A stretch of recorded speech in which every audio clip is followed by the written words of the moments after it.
আসসালামু আলাইকুম রাহমাতুল্লাহ। সাস্টের জন্য যারা সেকেন্ড টাইমের প্রস্তুতি নিছিলা, ম্যাক্সিমামই এখন হতাশার মধ্যে ডুবে আছো। স্বপ্নটা হয়তো ভেঙে গেছে অনেকের। অনেকে পড়াশোনা বাদ দিয়ে চুপচাপ বসে আছো।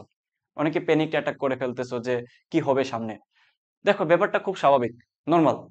বাট এখানে কিছু ব্যাপার স্যাপার আছে। আমি নিজে যদি সেকেন্ড টাইমার হইতাম, তোমার জায়গাটাতে এই মুহূর্তে অবস্থান করতাম, তাহলে কিভাবে থিঙ্কিং করতাম বা কি চিন্তা করতাম, সেটা নিয়ে আজকে আমি তোমাদের সাথে আলোচনা করব। দেখো, সিম্পল কথা ভাই, আমি যখন সিকে রুয়েট বুয়েট এগুলাতে ভর্তি পরীক্ষা দিতে পারবো, এই জিনিসটা নিয়ে আমার পুরা একাডেমিক লাইফ পার করছিলাম। দেন হঠাৎ করে যখন যাই দেখছিলাম যে আমি সিকে রুয়েটে আমি বসতে পারবো না, কারণ আমার ইংলিশে এ প্লাস নাই, তখন আসলে আমার সেম ফিলিংসটাই হয়েছিল। লাইক আমি এত পরিশ্রম করছি, ওই গ্রামের একটা কি বলা যায়, ছোট্ট একটা মানুষ যে আসলে তেমন কিছু সুযোগ সুবিধা পায় নাই, টিচার পায় নাই, কিংবা অনেক ধরনের স্ট্রাগলের মধ্যে দিয়ে বড় হয় একজন মানুষ, যার সারা জীবনের স্বপ্ন ছিল ইঞ্জিনিয়ারিং সাবজেক্ট নিয়ে পড়বে একটা রেপুটেড ইউনিভার্সিটিতে। সেখান থেকে আমি পরীক্ষায় বসতে পারতেছি না। আমার ইঞ্জিনিয়ারিং প্রস্তুতি ছিল, ক্যালকুলেটর বেসড প্রস্তুতি ছিল। সিকে রুয়েট বুয়েট ছাড়া বাংলাদেশের আর কোথাও এই ইঞ্জিনিয়ারিং বেসড পরীক্ষা হইতো না, প্লাস ক্যালকুলেটর দিয়েও পরীক্ষা দিতে দিত না। তার মানে কি, আমার সম্পূর্ণ প্রস্তুতিটাই নির্ভর করতেছিল সিকে রুয়েট আর বুয়েটের উপরে। আমি এর মধ্যে সিকে রুয়েটে বসতে পারবো না। শেষ, আমার সবকিছুই শেষ। হাতে থাকলো শুধুমাত্র বুয়েট। তো বুয়েটের প্রিলি পর্যন্ত টিকে গেছিলাম, বাংলাদেশের টপ 6,000-এর ভিতরে আসছিলাম। দেন ডিটেনে যাওয়া হয় নাই, আল্লাহ তালা ভাগ্যে রাখেন নাই। তো ওই মুহূর্তটাতে আমার কাছে পায়ের তলা থেকে মাটি সরে গেছিল। আমার কাছে মনে হয়েছিল যে আমি কেন বেঁচে আছি। আমার কাছে মনে হচ্ছিল যে আমার আসলে এই পৃথিবীতে বেঁচে থাকার কোনো রিজনই আমি খুঁজে পাইতেছি না। বাসায় বসে বসে আমি অন্যান্য ফ্রেন্ডদের লাইফ ইভেন্ট গুলা দেখতেছিলাম। অমুকে রুয়েটে চান্স পাইছে সিভিল ইঞ্জিনিয়ারিং এ, তমুকে মেকানিক্যাল ইঞ্জিনিয়ারিং, তমুকে বুয়েটে পাওয়া গেছে। বাট আমি স্টিল বাসায় বসে তাদের ওইগুলা দেখতেছি। এবং আমার যে কি ফিলিংস ছিল, সেটা আসলে তোমাদেরকে বোঝানোর মতো না। এবং তোমাদের থেকে বাজে অবস্থানে যে আমি ছিলাম, এটা আমি 100% শিওর। তুমি একদম 100% শিওর থাকো, কারণ তুমি তো অলরেডি এই মুহূর্তটাতে পরীক্ষা দেওয়ার চিন্তা করতেছো, বা কিছু কিছু জায়গায় তুমি পরীক্ষা দিছো, তারপরে হয় নাই, তুমি মেনে নিছো।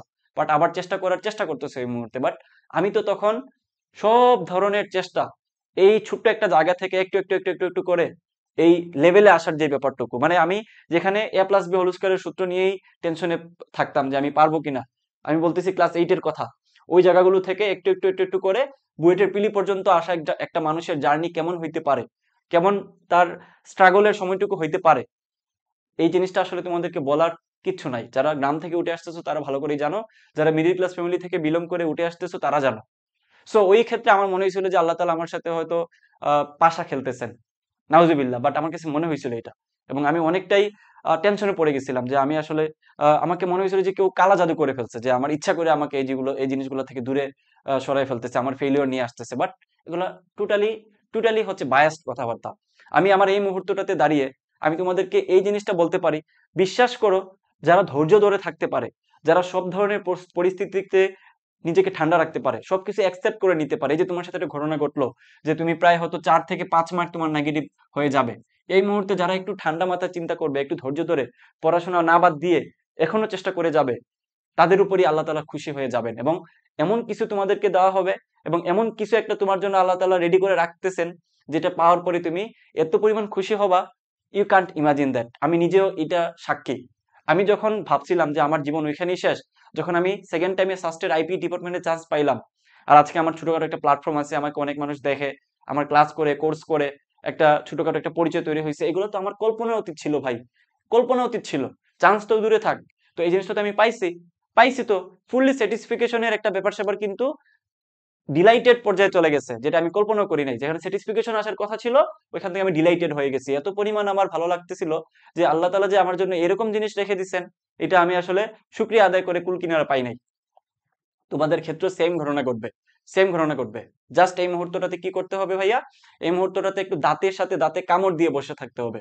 একটু একটু তুমি থিঙ্ক করে দেখো, তুমি যদি মাথায় রাখো এটা, যে তোমার পরীক্ষা এই মুহূর্তে 80 মার্কের না, তুমি 80 মার্কের পরীক্ষা দিবা না, তুমি পরীক্ষা দিতেছো 76 মার্কের, তাহলেই দেখবা যে তোমার সব ধরনের কষ্ট দূর হয়ে যাবে।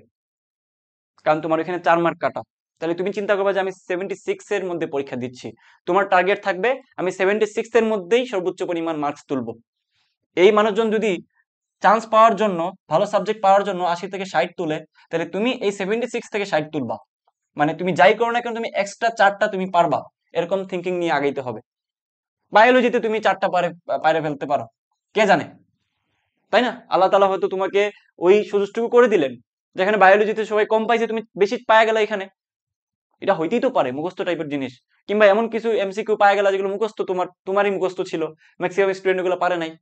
তাইলে তো তুমি ওই ওভারঅল তোমার কিন্তু সেম হয়ে গেল, তাই না? সো যারা ধৈর্য ধরে থাকবে, যারা বিগত 10 বছরের কোয়েশ্চেন এই মুহূর্তে ধৈর্য ধরে ধরে সলভ করতে পারবে, তারা খুব ভালো করবে, এটা একদম 100% শিওর থাকো। বুঝছো? তোমার ভালো একটা রেজাল্ট হওয়ার সম্ভাবনা এখনো আছে, এখনো আছে। একটু দেখো না, একটু চেষ্টা করে দেখো না। আল্লাহ তাআলা বলছে কি, যে হাল ধরে থাকতে হয়, ধৈর্য ধরে থাকতে হয়। এবং এমন মানুষজনকেই আল্লাহ তাআলা এমন কিছু দেন যেটা আসলে সে পাওয়ার পরে এত পরিমাণ খুশি হয় যে শুকরিয়া আদায় করতে থাকে সারা জীবন। বাট তুমি যদি হাল ছেড়ে দাও, আল্লাহ তাআলার উপর বিশ্বাস চলে যায়, তোমার যদি মনে হয় যে আমাকে দেওয়া কিচ্ছু হবে না, আমার সাথে অন্যায় করা হয়েছে, ভাই না, তকদির বলে একটা কথা আছে। তকদিরে যা লেখা আছে, তোমার রিজিকে যা আছে, তুমি তার সুতা পরিমাণ কম বা সুতা পরিমাণ বেশি তুমি পাবা না। যতটুকু রিজিক আছে ততটুকু নিয়েই তুমি মানে ততটুকু রিজিক শেষ হওয়ার পরে তুমি মারা যাবা। যেদিন তোমার রিজিক শেষ হবে তুমি মারা যাবা। বাট এই থিঙ্কিং করার দরকার নাই যে আমার সাথে অন্যায় হয়েছে। বুঝছো? সবকিছু আগে থেকে সেট করা থাকে, তাই না? আল্লাহ তাআলা তো আগে থেকে জানতেন যে 4 মার্ক কাটা হবে। আল্লাহ তাআলা এও জানতেন যে তুমি এতটা দিন ধরে কষ্ট করতেছো, তুমি জানতেই না যে তোমার মার্ক কাটা যাবে। এটা আল্লাহ তাআলা জানতেন না? অবশ্যই জানতেন। বাট উনি দেখতেছেন পরীক্ষা করে যে কারা এগুলা জানার পরেও আমার উপরে বিশ্বাস রাখে এবং আমার উপর বিশ্বাস রেখে সে তার চেষ্টাটুকু চালায়া যায়। এই জিনিসটুকু হয়তো আল্লাহ তাআলা তোমাকে পরীক্ষা করতেছেন। বোকার মতো এখন কান্নাকাটি কইরা ডিপ্রেসড হইয়া বাদ দিতে যাও না। একটু চেষ্টা করো। একটু আল্লাহ তাআলার উপর বিশ্বাস করো, চেষ্টা করো, পরিশ্রম করে যাও, বিগত 10 বছরের কোয়েশ্চেন সলভ করো। একা, একা পারতেছো না, আমাদের ক্লাসগুলো দেখো। একা, একা সলভ করতে পারতেছো না, ক্লাসগুলো দেখো। এই যে সুন্দর মতো ভাইরা সলভ করে দিছি। বিগত 10 বছরের কোয়েশ্চেন ধরে, ধরে টাইপ ভিত্তিক তোমাদেরকে সলভ করে দিছি। এই যে দেখো 15-16, তারপর ওই যে 15-16 পরে তুমি আরেকটু আগায় দেখো। একদম শুরু থেকে শেষ পর্যন্ত 10 বছরের কোয়েশ্চেন কিন্তু খুব ভালো মতো সলভ করে দেওয়া হয়েছে। তো এই ক্লাসগুলো তুমি দেখো, তোমার ভালো লাগবে। তুমি দেখবে যে খুব দ্রুত তোমার শেষ হয়ে যাচ্ছে। 40টা ক্লাস আছে, প্রতিদিন যদি 2-3টা করে, যে 14-15, 2-3টা করে ক্লাস দেখো, দেখবা যে 10 দিনের ভিতরে তোমার পুরা রিভাইজ হয়ে গেছে। যারা আছো এই মুহূর্তে করছে, তারা একটু ধৈর্য ধরে ক্লাসগুলো দেখো, দেখবা যে তোমাদের আবারও ভরসা ফিরতেছে, তোমাদের ভালো লাগতেছে, তোমাদের মনে হতে থাকবে যে ওকে, আমার 4 মার্ক কাটা যাওয়ার পরেও আমি ইনশাল্লাহ চান্স পাইতে পারি। বিশ্বাস করে আগাইতে হবে। বিশ্বাসে বিলাই বস্তু, তর্কে বহুদূর। তর্ক করতে যায় না, বিশ্বাস রাখো নিজের উপর, সেই অনুযায়ী চেষ্টা করে যাও। ওকে, আল্লাহ হাফেজ।